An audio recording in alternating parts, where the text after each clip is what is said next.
maluco mesmo, na minha opinião, é você estar assistindo a uma entrevista de um diretor de futebol na qual ele anuncia o próximo técnico da equipe na qual ele trabalha.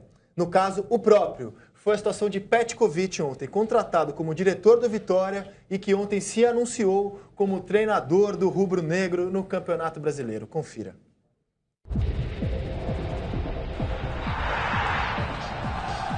Não é que a gente não vai errar, todo mundo erra. Não erra só aquele que não faz. E a gente não vai se omitir de fazer e de botar isso numa regra em prática. Isso que eu quero essa gestão, isso que eles me trouxeram aqui, isso que eles viram que eu possa ser capaz. Eu lamento que o Zico nunca foi um técnico no Brasil, mas uma coisa especial entre o Zico e o Flamengo, porque o Zico é o único clube que ele jogou, e eu sempre conversei com ele, que é meu amigo, e ele disse, não consigo. Pode ser porque ele é cria de casa, nasceu lá, entende mais a cultura e, sei lá, pensamento. No meu ponto de vista, eu sou profissional, já quebrei essa possibilidade de ídolo quando mudei do clube, quando estava no Flamengo, joguei no Vasco, joguei no Fluminense, fui o ídolo dos 3 clubes, então consegui resultados. Então, acredito na competência e escolhi minha profissão. Não só porque alguém tem medo de manchar o nome ou do seu ídolo, eu vou desistir da minha profissão. Olha, segundo o jornal A Tarde, que é o maior da Bahia, a diretoria do Vitória queria que o Pet fosse o técnico desde o primeiro jogo da final do Baiano. Aí o Sérvio recusou, ele queria ser apenas o manager. E aí a presidência insistiu, estava negociando com o Ricardo Gomes, segundo o próprio presidente do Vitória contou ao Globoesporte.com. E aí o Pet então vai acumular as funções. Ele vai ser o responsável pelas contratações, o diretor de futebol e o chefe de si mesmo, o treinador. É assim que o Vitória vai para o Campeonato Brasileiro. Como técnico, o Pet não vingou ainda, né? Não, Posso afirmar isso tranquilamente. Né? Não, ainda não, né? Fez um trabalho... Pontuais, assim, mas não Passou pelo Criciúma e pelo Criciúma, Sampaio Corrêa. É. Os dois times. No Criciúma, em 2015, ele teve 46% de aproveitamento. O Sampaio Corrêa foi muito melhor, 75% de aproveitamento, mas realmente em nenhum momento ele explodiu ali como técnico. No Criciúma ele chegou até... Agora ele vai ter uma grande... É o principal time, enfim. O Criciúma, Sampaio Corrêa, você tem o Vitória, um time com uma estrutura maior. Mas essa estrutura de acúmulo de funções, Fábio, desculpa te interromper. Não, é isso. Esse acúmulo de funções não é legal, não é bom.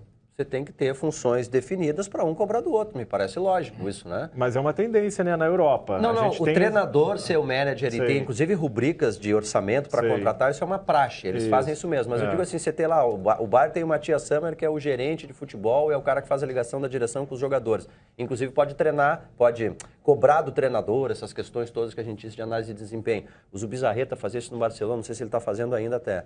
Mas, assim, é legal você ter funções definidas para você ter um grupo de trabalho que possa cobrar. Um cara que centraliza tudo é complicado. Olha, a gente vai mostrar o tamanho do desafio do Pet, que, para nos dar argumentos, a gente vai mostrar o desempenho do Vitória nos pontos corridos. Aliás, o desempenho da dupla Bavi, que esse ano volta a se enfrentar na Série A do Campeonato Brasileiro. Pontos corridos começam em 2003, o Vitória foi o 16º colocado.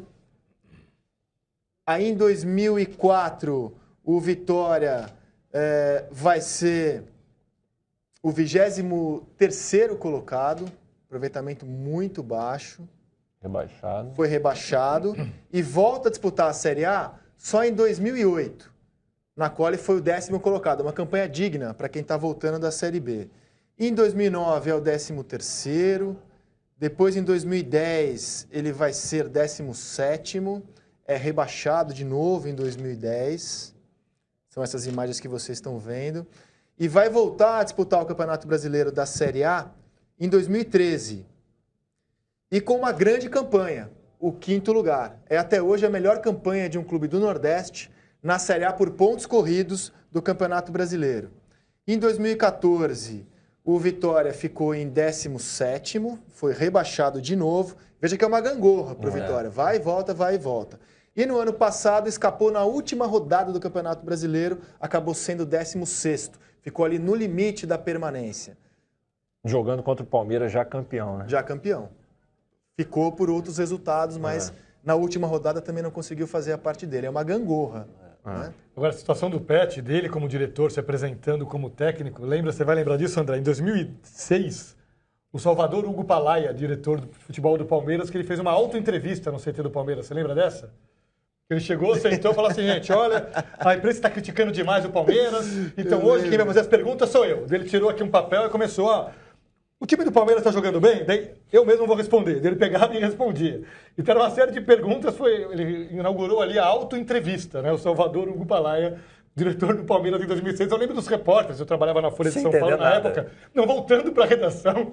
Não tinha muita coisa de internet ainda na época, muito incipiente também. E você não imagina o que aconteceu hoje no CT do Palmeiras. Os caras têm que publicar uma auto-entrevista. É mais ou menos o que aconteceu ontem lá no Se o cara tivesse que publicar um ping-pong nesse caso, faria como ali? Botar pergunta e resposta do mesmo. Sensacional. Vamos ver o outro lado da dupla Bavia agora, o tricolor, o Bahia. O Bahia, em 2003, ele ficou em 24º e aí ele é rebaixado.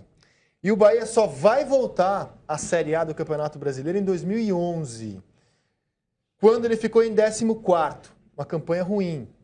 Aí em 2012 ele ficou em 15º, também uma campanha muito modesta. Em 2013, 12º colocado. E em 2014, 18º. A melhor colocação do Bahia até hoje nos pontos corridos foi um 12º lugar. Os clubes do Nordeste, eles têm um problema que não tem nada a ver com grandeza. Grandeza eles têm de sobra, torcidas inacreditáveis. Aliás, Bahia e Vitória é um exemplo clássico, né? Mas eles têm problemas, assim, limitações de orçamento. O orçamento desses clubes, por uma questão econômica, geográfica do país mesmo, eles acabam sendo, assim, às vezes 1/3 dos grandes clubes. E aí fica muito difícil para você montar elenco. Porque às vezes até os jogadores se colocam primeiro nos clubes, que pagam mais, obviamente, né? E aí depois você consegue formar o seu elenco. Eu lembro que uma vez o Cícero Batista, que está no Palmeiras agora, trabalha no Palmeiras, ele trabalhou no Sport e ele, conversando com ele, me dizia isso, que esse era o problema fundamental. Você mapeia jogadores, aí você está às vezes fechando, mas vem a questão financeira que acaba pegando mais. Esse é um problema e explica, para mim pelo menos, essa gangorra aí, né? É uma questão de orçamento financeiro para você disputar os melhores jogadores.